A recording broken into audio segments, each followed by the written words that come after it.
Sigurd and Sigurdifa. There was a big mountain, and around the top of the mountain there was a ring of fire. The fire burned strongly. It was impossible to see the top of the mountain because of the ring of fire around it. One day, a warrior called Sigurd was out riding. He was a long way from home and did not know where he was. He saw the mountain and the strong light at the top. "What's that light at the top of the mountain?" he thought. So, with his horse, he went up the mountain to find out. When he got near the top of the mountain, he found the big fire burning. It was very hot and difficult to see. His horse was afraid, but he was not. He went as near as he could to the fire to see what was behind it. The fire was very strong, but through it he could see a great hall on top of the mountain. He was very interested.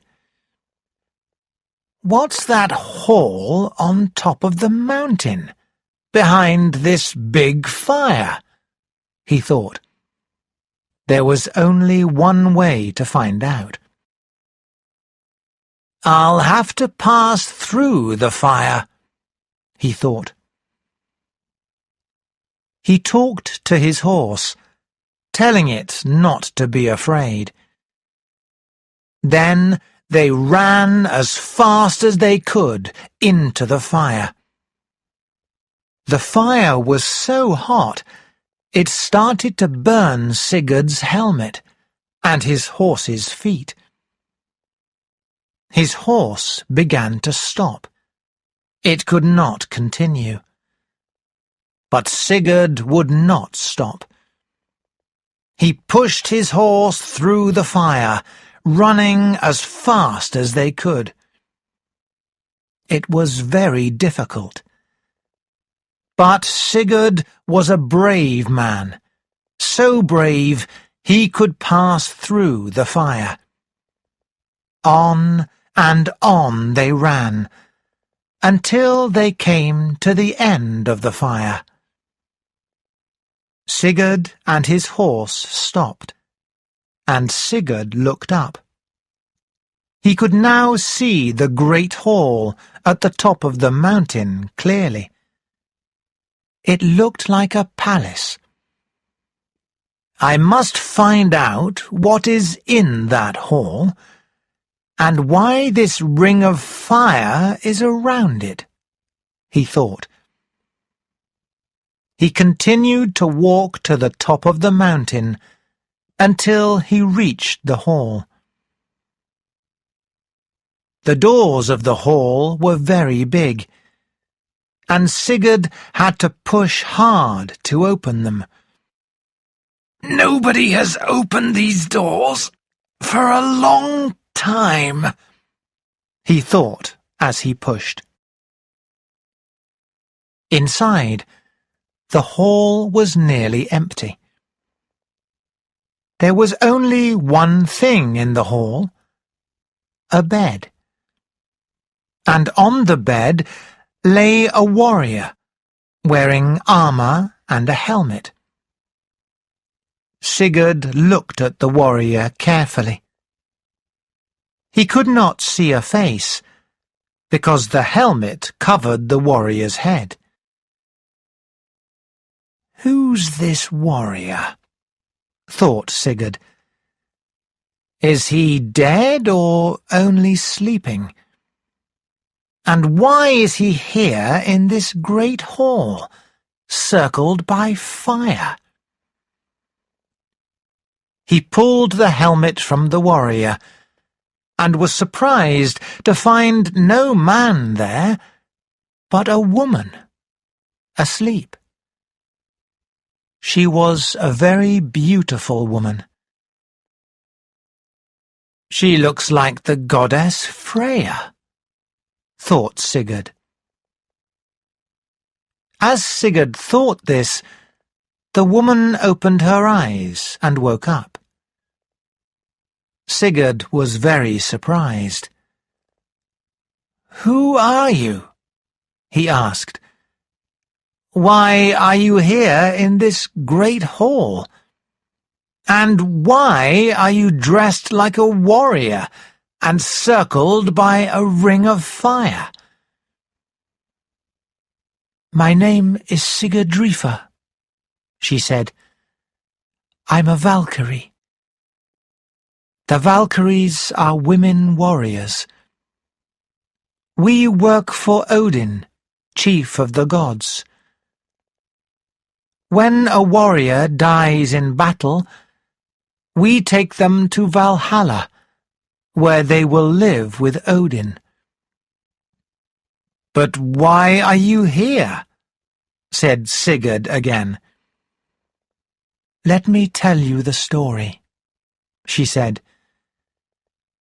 "Because Freya took the Brisingamen necklace from the Dark Elves, Odin made her start a war in Midgard. This war went on for a long time. Many people thought it would go on forever. After some time, men in Midgard were tired of the war, and Odin knew it had to finish. He promised one of the kings that he would win. But that king was a bad king. I didn't want him to win. So I stopped helping Odin and helped the other king to win a great battle. Odin was very angry with me." "What did he do?" asked Sigurd. "He told me I could no longer be a Valkyrie," said Sigurdifa, "and that from now on I would be an ordinary woman. 'You will live and die like any other woman,' he said to me, 'and you must marry.'" "Did you get married?" asked Sigurd. "No," she said, "I didn't. I told Odin that I would only marry a man who knows no fear. So Odin was even more angry. He sent me to this place and made me sleep. Then he put a circle of fire around the mountain, so no one would find me." "But I found you," said Sigurd. "Yes," said Sigurdifa. "You did. What's your name?" "My name is Sigurd." "And you came through the ring of fire?" asked Sigurdifa. "Yes, I did," replied Sigurd.